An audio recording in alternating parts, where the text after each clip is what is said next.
রাসূল আরবি সাল্লাল্লাহু আলাইহি ওয়াসাল্লাম হাদিসের মধ্যে বলেন, ক্বালা নবী সাল্লাল্লাহু আলাইহি ওয়া আলিহি ওয়াসাল্লাম আন আবি হুরায়রা রাদিয়াল্লাহু তাআলা আনহু قال قال رسول الله صلى الله عليه وسلم تنكح المرأة لأربعين।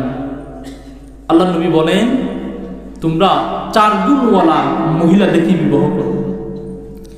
এর মধ্যে নবী সাল্লাল্লাহু আলাইহি ওয়াসাল্লাম এক নম্বরে বললেন লিমালিহা। কি বললেন? যে লিমালিহা, ধন সম্পদ দেখে বিবাহ করো। মহিলার কাছে মাল আছে কিনা, সম্পদ আছে কিনা, শাশুড় বাড়িতে সম্পদ আছে কিনা দেখে বিবাহ করো। যেহেতু মানুষের চাহিদা সম্পদের দিকে, রাসূল আরবি সাল্লাল্লাহু আলাইহি ওয়াসাল্লাম এক নম্বরে বলেছেন লিমালিহা, তোমরা সম্পদ আছে কিনা দেখো ওই মহিলার কাছে। মহিলার কাছে সম্পদ আছে কিনা দেখো।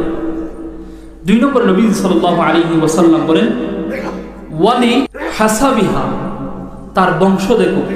তার কি দেখো? বংশ দেখো, তার বংশ ভালো কিনা, তার ফ্যামিলি ভালো কিনা দেখো।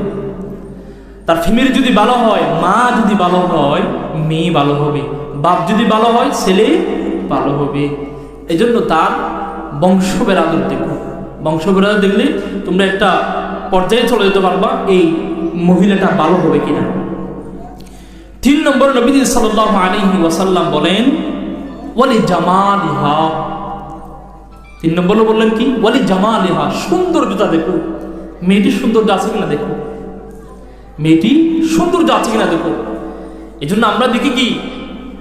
সম্পদ দেখি, আর রূপ দেখি, সৌন্দর্য দেখি।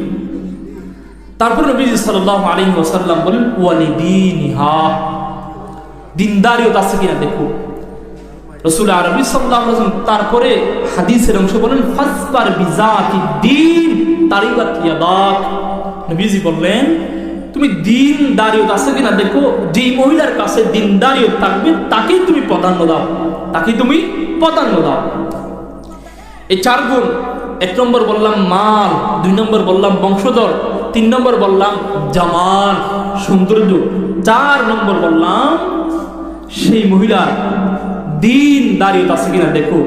এই চারটা গুণের মধ্যে যদি তুমি তিনটা না পাও, একটা পাও যেটা দিন দাঁড়িয়ে, এটা যদি পাও তাকে তুমি প্রাধান্য দাও, তাকে তুমি বিবাহ করো। হয়তো দিনদারিয়ত যার কাছে থাকবে, এই দিনদারিয়ত থাকার কারণে আল্লাহ রাব্বুল আলামিন আরো তিনটা গুণ তার মধ্যে বিদ্যমান করে দিবে। সুবহানাল্লাহ। মুহতারাম হাজিরিন।